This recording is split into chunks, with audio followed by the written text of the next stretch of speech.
अगर भारत अपने orders cancel कर दे तो जीई की हालत खराब हो जाएगी, अमेरिका में बेरोजगारी बढ़ जाएगी और बोइंग के सामने एक सर्वाइवल क्राइसिस खड़ा हो जाएगा। अमेरिका होता कौन है बोलने वाला है कि भारत अपना फॉरेन रिजर्व कहां खर्च करे। वो भारत को भी पाकिस्तान जैसा ही समझ रहे थे। दोस्तों, भारत चाहे तो अमेरिका में वो दौर आ सकता है जो 9/11 के अटैक्स के बाद अमेरिका का हाल हुआ था, जो मंदी आई थी, रिसेशन आया था। उनकी इकोनॉमी, उनके जॉब्स और ग्लोबल इमेज सबको बहुत भारी लॉस उठाना पड़ा था। जी हाँ, और ये सिर्फ कहने की बात ही नहीं है कि अभी भी फिर से आ सकता है। अगर ट्रंप बाज नहीं आए तो सिर्फ भारत को ही नुकसान नहीं है, बल्कि ज्यादा नुकसान अमेरिका को उठाना पड़ेगा। कैसे? वो इस वीडियो को एंड तक अगर आप देखेंगे तो आपकी समझ आ जाएगा। अभी ट्रंप और अमेरिका ब्लैकमेल मोड में है और वो पूरा प्रेशर बनाने की कोशिश कर रहे हैं। फुल ऑन ब्लैकमेल किया जा रहा है भारत को, और वहां से जो बातें आ रही हैं, जिस तरीके से भारत को धमकाने की भी कोशिश हो रही है, उसे बस एक ही शब्द दिया जा सकता है, जोक, ये मजाक, उससे ज्यादा कुछ नहीं। उनके एक फाइनेंशियल एडवाइजर ने भारत को सीधा धमकी दी है कि तुम्हारे पास जो फॉरेन रिजर्व है, जो डॉलर्स हैं, उनको खर्च करने के लिए अमेरिका की परमिशन लेनी पड़ेगी। मतलब या तो तुम अमेरिका से उसे ट्रेड में यूज कर सकते हो, या जहां अमेरिका बोलेगा सिर्फ वहीं उसको यूज कर सकते हो और कहीं नहीं।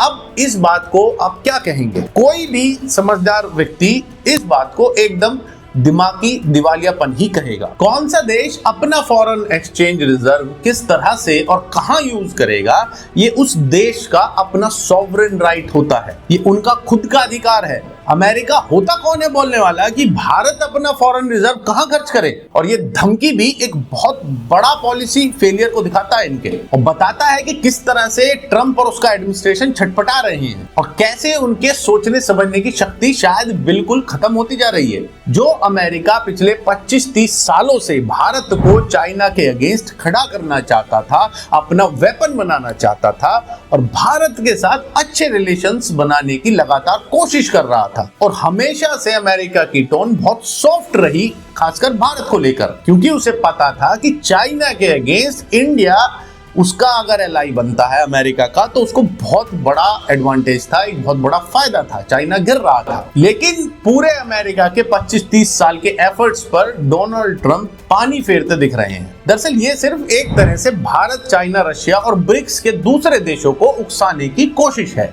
कि तुम डॉलर छोड़ो। तो ट्रंप की पॉलिसीज दुनिया के एक बड़े हिस्से को, जिसमें ब्रिक्स का देश और ग्लोबल साउथ पूरा शामिल है, डी डॉलराइजेशन की तरफ पुश कर रही है, धकेल रही है। ये देश शायद अभी डी डॉलराइजेशन की तरफ जाना चाहते भी नहीं थे, लेकिन ट्रंप की पॉलिसीज अब इन्हें पुश कर रही है, उस तरफ धक्का दे रही है, एक तरह से फोर्स कर रही है। इनकी पॉलिसीज के अकॉर्डिंग डॉलर पर डिपेंडेंसी छोड़ो और डिस्टेंस बनाओ डॉलर से। और ये सब ड्रामा अचानक 10 मई के बाद ही क्यों शुरू हुआ? ऑपरेशन सिंदूर के तुरंत बाद से ये सब शुरू हुआ क्यों आखिर? इसका एक ही लॉजिक है, एक ही जवाब है। जो हमने नूर खान एयरबेस पर अटैक किया था पाकिस्तान में, उसने ट्रंप और अमेरिका की नींद उड़ा दी। वहां पर उनके न्यूक्लियर वेपन्स थे, ये अब लगभग कंफर्म हो चुका है।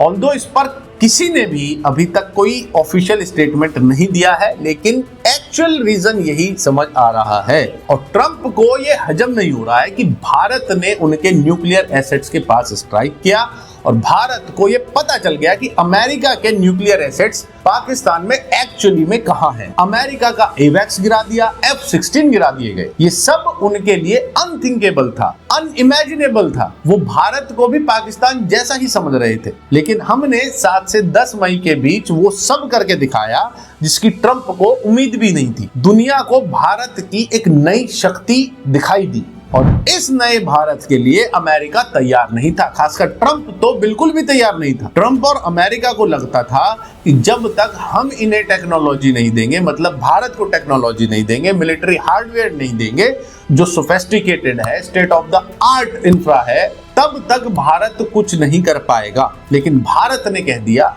हमें तुम्हारी अमेरिकन टेक्नोलॉजी की जरूरत नहीं है, और ना ही तुम्हारे कोई हार्डवेयर, मिलिट्री हार्डवेयर की जरूरत हमें है, रखो अपना अपने पास। याद कीजिए, पीएम मोदी ने 15 अगस्त के अपने स्पीच में भी कहा था लाल किले से कि जेट के लिए इंजन भी अब हम खुद घर पर ही बनाएंगे। ये सीधा जवाब था ट्रंप को। अब बताता हूं भारत कैसे एक बड़ी चोट कर सकता है अमेरिका पर।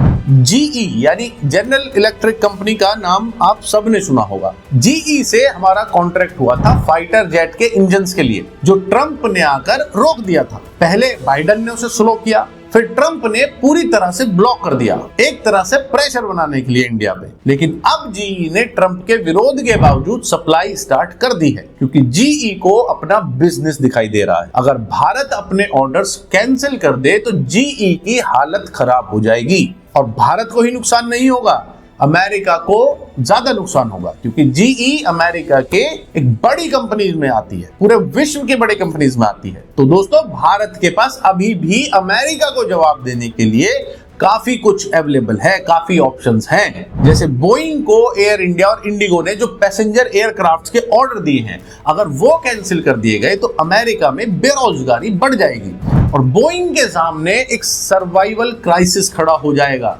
भारत का ऑर्डर कैंसिल करना बोइंग के लिए एक डेथ सेंटेंस की तरह होगा। जीई और लॉकहीड को मल्टी बिलियन डॉलर्स का लॉस होगा, बिलियंस में। यूएस टेक जायंट्स के लिए इंडिया मार्केट बंद हो गया तो उनका ग्रोथ मॉडल पूरी तरह से टूट जाएगा। अमेरिकन जीडीपी का लगभग 1 से 1.5% का डायरेक्ट हिट लग सकता है, और जीडीपी का 1 से 1.5% का हिट बहुत ज्यादा होता है दोस्तों। इसको 1% समझकर छोटा समझने की गलती ना करें। डॉलर की डिपेंडेंसी कम होते ही अमेरिका का ग्लोबल डोमिनेंस भी हिल जाएगा। तो सिर्फ भारत के खिलाफ ही नहीं जा रही ट्रंप की ये पॉलिसीज, अमेरिका को भी एक बड़ा झटका लगेगा। भारत अभी तक ग्लोबल रूल्स के हिसाब से प्ले कर रहा है, उसके हिसाब से चल रहा है, ट्रंप की तरह रूल्स तोड़कर काम नहीं कर रहा। लेकिन भारत के पास कमी नहीं है ऑप्शंस की। धीरे धीरे ट्रंप अपने खिलाफ पूरी दुनिया को खड़ा करते जा रहे हैं और दुनिया के ज्यादातर देश भारत की साइड आ रहे हैं। सबको लग रहा है कि ट्रंप भारत के साथ गलत कर रहे हैं और भारत को वर्ल्ड लेवल पर वो सिंपैथी मिल रही है जो इस समय भारत को चाहिए। ये फीलिंग दुनिया में लगातार बढ़ती जा रही है, और चाइना, जिससे कोई उम्मीद नहीं थी कि वो ओपनली सपोर्ट करेगा, वो भी अब ओपनली भारत के साथ आ गया है। चाइना को समझ आ रहा है कि अगर ये सिचुएशन ऐसे ही चली तो अमेरिका और भारत का जो क्वाड बना हुआ है वो एक तरह से बिल्कुल निष्क्रिय हो जाएगा, और दूसरी तरफ ब्रिक्स और पावरफुल बन जाएगा। अमेरिका पर प्रेशर बनाने के लिए उनके पास और ज्यादा ताकत हो जाएगी। मैं फिर से कह रहा हूं कि अगर RIC यानी रशिया, इंडिया और चाइना एक साथ आ जाएं तो अमेरिका को घुटने टेकने पर मजबूर कर देंगे, ये गारंटी है।